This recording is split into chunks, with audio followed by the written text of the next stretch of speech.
So Ireland was my first big trip. I mean, I felt like it was. I had gone to Europe 3 times before, but every time I had somebody to help take care of me, I guess.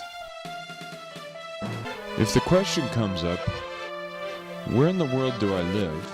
I am way over here. People abroad might not know where Boston is.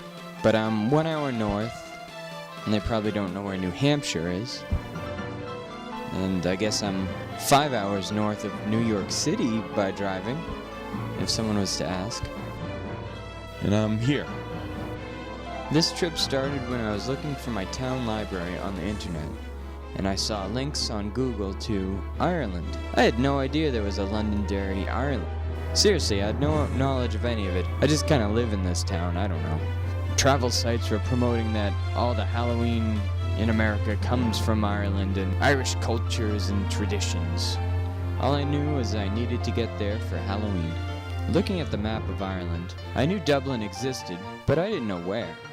When looking up airports to get there, you either fly into Dublin or Shannon. Shannon does sound appealing because I've known some hot Shannons in my day, but however, I wanted to see Dublin and it was closer to Derry, so I went there. Everything was a discovery from the beginning. From the airport, what do? You go to the information desk, ask, where's Dublin? How do I get there? And they point you in the direction of the buses. And in order to go on the buses, they might tell you to make sure you get some cash out of the ATM. And I walked a bit down the sidewalk till I saw the first hostel that said something like International Hostel. And it had all kinds of flags outside. And it said vacancy. So I just went in. From this point, I just recall putting my stuff down and wanting to bask in this feeling of freedom and total victory I procured for myself. I hadn't planned anything, I just kind of went, and everything was fine. So I just kind of walked around Ireland for a bit. Seriously, the city was like a whole new world, some sort of fantasy world for me, I guess, because you're always picturing some sort of stereotypes. And basically there were some. There was a lady playing a harp on the street. Like, where the hell was I? At this point in my life, I didn't even know my own town very well. And here I am, in Dublin, Ireland, I don't know. And the first thing I wanted, of course, was a Guinness. You know, it was probably like 9 in the morning, and I was trying to find bars that were open.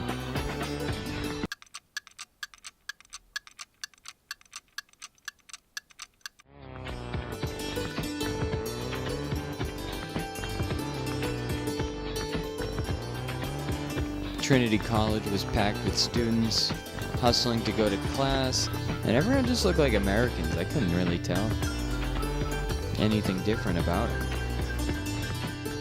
Marion Square Park was nice. It had Oscar Wilde there and some of his quotes. Let's see if I could do an imitation. A cynic is a man who knows the price of everything and the value of nothing. I drink to keep body and soul separate.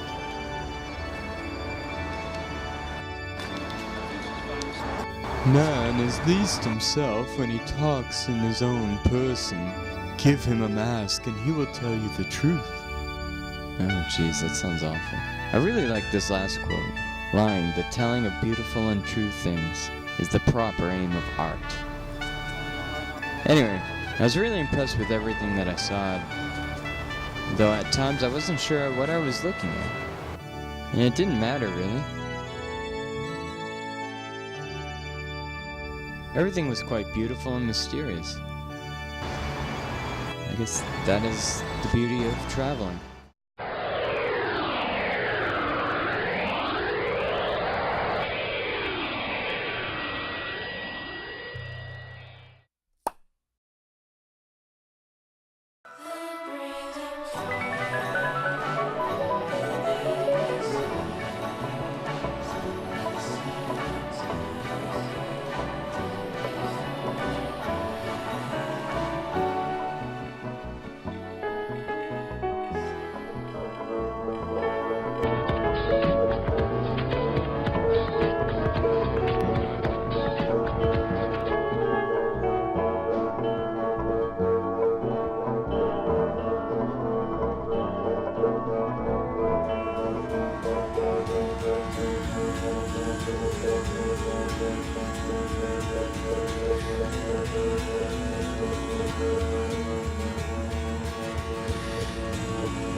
must have spent $200 on Guinness from morning to night.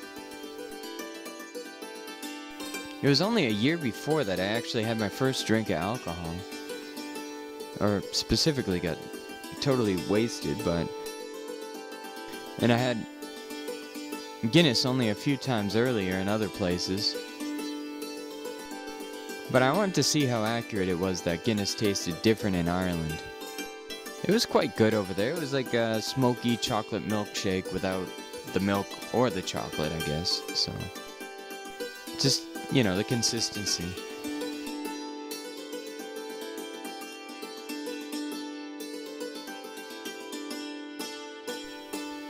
I walked for hours, man.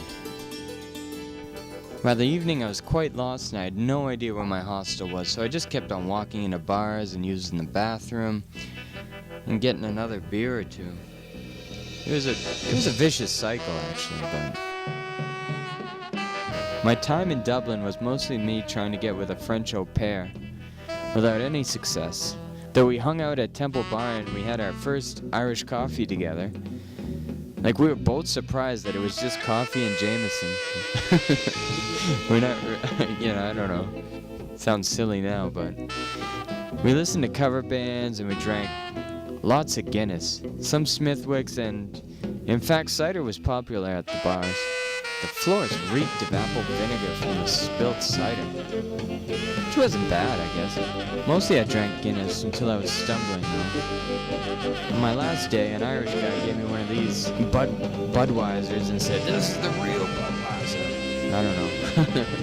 I guess it's because I was American. Basically, in a drunken stupor that night, I slept outside the bus station in the cold. The next few days, I was extremely sick. Unfortunately not, no, we're in telephone rehearsals Thursday and Friday. Unfortunately not, no, we're in telephone rehearsals Thursday and Friday.